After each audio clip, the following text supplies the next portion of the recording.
You're watching Gardens and Graveyards. My name is Charisma, and today we're inside in our studio and we're about to divide some seedlings. Now, I did a video just a few weeks ago putting these seedlings in trays, so we're not going to go plant by plant in this video, but I wanted to just kind of inspire you if you're trying to grow seeds. All of my seeds are flowers. There's a couple of herbs in there and one pepper plant. But if you're trying to grow seeds, you're going to have to divide your seedlings at some point or cull them, or, basically you have to choose which ones are going to die. And I just wanted to share that process with you as I did it. It's not going to be a super long video. I'll mostly be just using this equipment here and getting really close-up screenshots of what I'm doing. But I wanted to just kind of give you a layout of the land. So we have two trays. This is the tray you saw me seed, and I'll post that link in the comments below. And then this is a tray that I did a few days later. So I'm not going to go by all those plants. You can watch the video if you want to know. But there's some hollyhock in the new tray, some milkweed, and I only have one tiny seedling of milkweed, and some sporadic germination of the perella or Japanese shiso. So what I'm going to do is I'm going to reseed the hatch chilies because I only got one plant. I'm going to reseed the dandelion because I only got one plant. I'm going to line these shiso up so there's only one, so they're not so sporadic and I just have one line of them. I'm not going to reseed them though. I am going to reseed the milkweed, and then I'm going to use some of these empty spots to transplant some of the stronger seedlings that I want to save. And that's basically it. If there's more to touch on, I will come back at the end of the video and explain myself. But mostly we're just going to get through all these.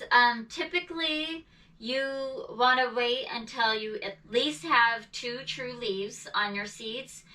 It is even recommended to wait until you have 4 true leaves. But some of these are so thick and the sunflowers really needed to get divided right away.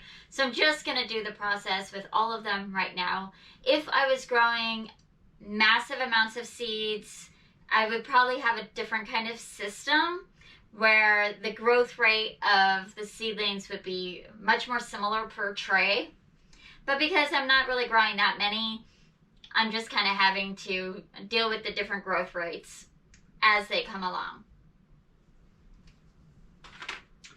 One other thing I was going to mention is I have a thin spoon. This is an iced tea spoon. It works great to divide the seedlings. There are seedling divider shovels that you could purchase. They're very, very cute. I just don't have one.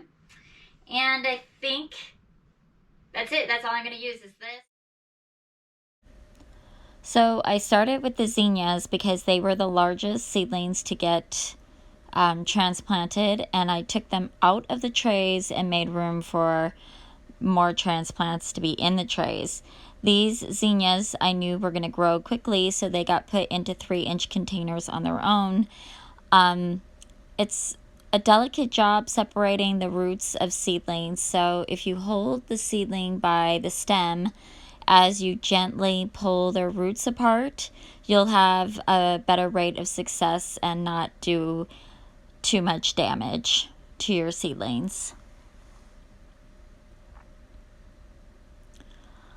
For the rest of the seedlings, I just easily separated the seedlings out and popped them into new cells so that everybody had room to breathe and to grow. Sometimes I had added a little extra soil.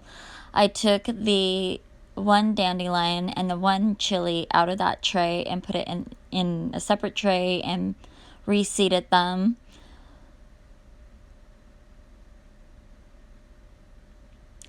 And then I trimmed around the extra prolific seedlings, put vermiculite over the top, and watered everybody in, and we were good to go. Okay, so we've got these seedlings all done. There's a couple of them I put 2 in, just to see how they go, because they're still really small, and you can see like this one's trying to lean, and if I don't have 100% survivors, maybe these 2 will save me. I have some vermiculites stuck on them, but we'll put them under fans and all that. It'll come off. It'll be okay. I did put, they're in regular potting soil, but I put a little bit of vermiculite on top just to help with moisture control.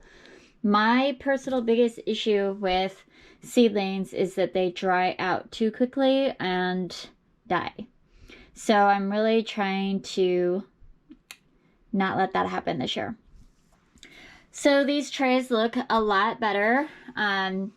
Just they have some breathing room. By the time these guys are ready to get moved up, I'll be moving them out into the garden.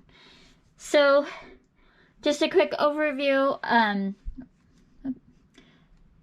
Right here I've got pumpkin on a stick. I was able to divide them up and have more than just 2 in a cell. And then this is Celine right here. And then I have, what is it? Angel Wing Mix, which is in these 2 rows, and then also in these 2 6-packs. I knew when I seeded those, they were overseeded. And I really didn't know they were that overseeded, but their seeds were so tiny, you guys. So tiny. Really hard to see what you were doing. And clearly I got a whole lot more in each cell than I bargained for. But some of them became very, very weak because, like, for example, this one, it was relying on its friends to stand up. And so now it's not wanting to stand up by itself. So we'll see if we put it under the fan or in front of the fan, if it'll strengthen up. So not all of these have 4 true leaves. Most of them don't. So I left several of these cells with multiples in them. Just in case I lose any, I still have some that I can divide. And then starting here, okay, where am I? Starting here, and these 2 rows in this one is phlox. And then these purple colored ones are celosia. I think it's like Dracula. I think it's Dracula. I'll put the name on the, a picture and a name on the screen, because these are so cool and I've never grown them before and I'm really excited. But the packet didn't have very many seeds in it, so that's one of the reasons why I divided, like the pumpkin on a stick, these are all the seeds that I had.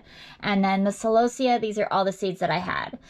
So I had to divide them and not just cut them, because I would lose like half of what I have available to me.